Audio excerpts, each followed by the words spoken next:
आज मैं तुम्हें सिलेक्शन का सबसे खतरनाक रूप दिखाने वाला हूँ, लेकिन उससे पहले तुम जरा इस वीडियो को ध्यान से देखो। Everything that you thought had meaning, every hope, dream, or moment of happiness, none of it matters as you lie bleeding out on the battlefield. None of it changes what a speeding rock does to a body. We all die.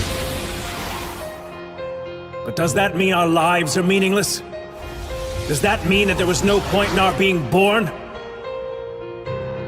Would you say that of our slain comrades? What about their lives?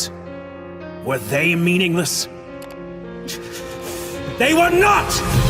Their memory serves as an example to us all! The courageous fallen, the anguished fallen, their lives have meaning because we, the living, refuse to forget them! And as we ride to certain death, we trust our successors to do the same for us! Because my soldiers do not buckle or yield when faced with the cruelty of this world! My soldiers push forward! My soldiers scream out! My soldiers rage! इस speech को सुनकर आज मेरी तरह तुम्हारे भी रोंगटे खड़े हो गए होंगे, और हो भी क्यों ना, क्योंकि ये कोई नॉर्मल सीन नहीं है। ये मास हिप्नोसिस का एक परफेक्ट एग्जांपल है। मैं हमेशा सोचता था कि एरविन ने आखिर ये किया कैसे कोई इंसान हजारों लोगों की जीने की चाह को कुचलकर उन्हें मौत को गले लगाने के लिए मना सकता है। शायद तुम्हारे हिसाब से लीडरशिप स्किल होगी, लेकिन रॉबर्ट ग्रीन की ये किताब ऐसा नहीं कहती। इसके हिसाब से ये लीडरशिप नहीं बल्कि चैरिस्मा है। आज हम बात कर रहे हैं आर्ट ऑफ सेडक्शन के सबसे रेयर और पावरफुल आर्केटाइप के बारे में, और इसका नाम है द चैरिस्मेटिक। चैरिस्मेटिक एक ऐसा इंसान होता है जो बाहर से तो देवता दिखता है, लेकिन अंदर से वो एक शैतान होता है जो अपने मकसद के लिए तुम्हारी जिंदगी, तुम्हारे सपने और तुम्हारी आत्मा को तक निगल जाता है। रॉबर्ट ग्रीन कहते हैं कि एक चैरिस्मेटिक की ताकत उसकी कॉन्ट्राडिक्शन में होती है। वो एक ही वक्त पर एक संत भी होता है और एक शैतान भी, और इसका जीता जागता सबूत एरविन स्मिथ के सिवा तो कोई और हो ही नहीं सकता, क्योंकि उसका नाम सुनते ही तुम्हारे दिमाग में एक परफेक्ट कमांडर की इमेज आती होगी। वो एक ऐसा इंसान था जो ह्यूमैनिटी को बचाने के लिए कुछ भी कर सकता था, लेकिन ये सिर्फ अधूरा सच था, क्योंकि वो सिर्फ ह्यूमैनिटी को बचाना नहीं बल्कि अपने पिता को सही साबित भी करना चाहता था। और वो ये बात अच्छी तरह से जानता था कि उसकी इस मंजिल का रास्ता उसके साथियों की कब्रों से होकर गुजरता है, लेकिन उसके बावजूद भी वो पीछे नहीं हटा और अपने जुनून की आग में अपने साथियों और इवन अपने आप को भी ईंधन की तरह झोंक दिया। और हैरानी की बात तो यह है कि उसने ये काम किसी झूठ या फरेब के दम पर नहीं बल्कि अपनी सच्चाई के दम पर किया। याद करो शिकांशना मिशन के दौरान जब 20 टाइटन स्काउट रेजिमेंट्स पर पत्थर बरसा रहा था, सबकी हिम्मत टूट चुकी थी। अगर वहाँ कोई और लीडर होता तो झूठी सराहना देता कि सब कुछ ठीक हो जाएगा, लेकिन एरविन उसने ऐसा नहीं किया, बल्कि उसने सोल्जर्स की आंखों में देखकर सच ही बोल दिया कि हाँ, आज हम सब मरने वाले हैं। लेकिन साथ ही उसने ये भी पूछा कि क्या इसका मतलब ये है कि हमारी जिंदगियों का कोई मतलब ही नहीं था?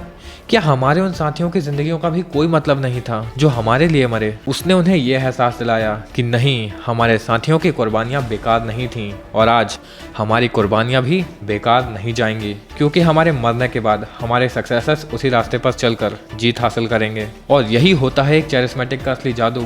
वो तुम्हें ये फील करवाता है कि अगर तुम अकेले मरोगे तो तुम सिर्फ राख हो जाओगे, लेकिन अगर तुम एक बड़े कॉज के लिए मरोगे तो तुम्हारी मौत भी इतिहास बन जाएगी। और इसीलिए जब एरविन ने रेड चिल्लाया, तब वो सोल्जर्स मौत के लिए नहीं दौड़ रहे थे, वो उस मीनिंग के लिए दौड़ रहे थे जो एरविन ने उनकी मौत में भर दिया था। उन्होंने एरविन के लिए जान नहीं दी बल्कि उस फीलिंग के लिए जान दी कि उनकी मौत भी किसी बड़े कॉज का स्टेपिंग स्टोन बनेगी। लेकिन अक्सर जो चीज़ हमें स्क्रीन पर हीरोइज्म लगती है, असल ज़िंदगी में वो बर्बादी के सिवा और कुछ भी नहीं होती। एरविन स्मिथ हमें इसलिए पसंद था क्योंकि हम उसे दूर से देख रहे थे, लेकिन अगर ये इंसान तुम्हारी असल ज़िंदगी में होता तो वो तुम्हें हीरो नहीं बनाता बल्कि वो तुम्हें बर्बाद कर देता।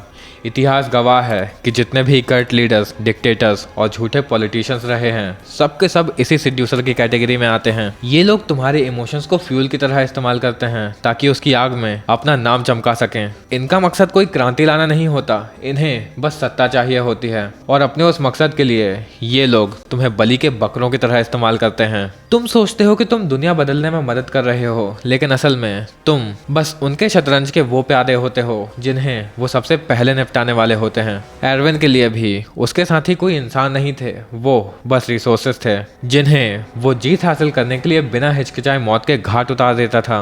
इसीलिए किसी के ऑरा और भाषण से इतना इम्प्रेस मत हो जाना कि तुम उनके सामने अपना दिमाग ही गिरवी रख दो। और एक बात हमेशा याद रखना कि इस श्रापित दुनिया में तुम्हें उम्मीद देने वाले तो बहुत मिलेंगे, लेकिन जो सूरज तुम्हें आज रास्ता दिखा रहा है ना, वही कल तुम्हें जलाकर राख भी कर सकता है। इसीलिए अपनी लड़ाई खुद लड़ो, अपना मकसद खुद ढूंढो और किसी और के सपनों के लिए अपनी रियलिटी को कुर्बान मत करो। क्योंकि चैरिस्मेटिक के बाद अब बारी है हमारी आखिरी सेड्यूसर की। जहां एरविन तुम्हारी मौत को एक मकसद दे रहा था, वहीं ये सेड्यूसर तुम्हारी जिंदगी को एक हसीन सपना बनाती है। लेकिन इस सपने को सच समझने की गलती मत करना, ये बस चमक होती है, हकीकत नहीं। क्योंकि एक स्टार की फितरत पास आना नहीं, बस दूर से ही चमकना होती है। इसीलिए उसने भी मरते दम तक अपने टूटे हुए सेल्फ को एक हसीन स्माइल के पीछे दुनिया से हमेशा छुपा कर रखा, क्योंकि उसका मानना था कि झूठ बोलना भी प्यार करने का ही एक तरीका होता है। अगली आर्केटाइप है द स्टार, एक ऐसे इंसान जिसने अकेलेपन की आग में जलकर भी हजारों लोगों को रोशनी दिखाई। तो अगर तुम जानना चाहते हो कि कैसे एक झूठ सच से भी ज्यादा खूबसूरत हो सकता है, तो वीडियो को लाइक करो और सब्सक्राइब का बटन दबा दो। मिलते हैं अगले एपिसोड में।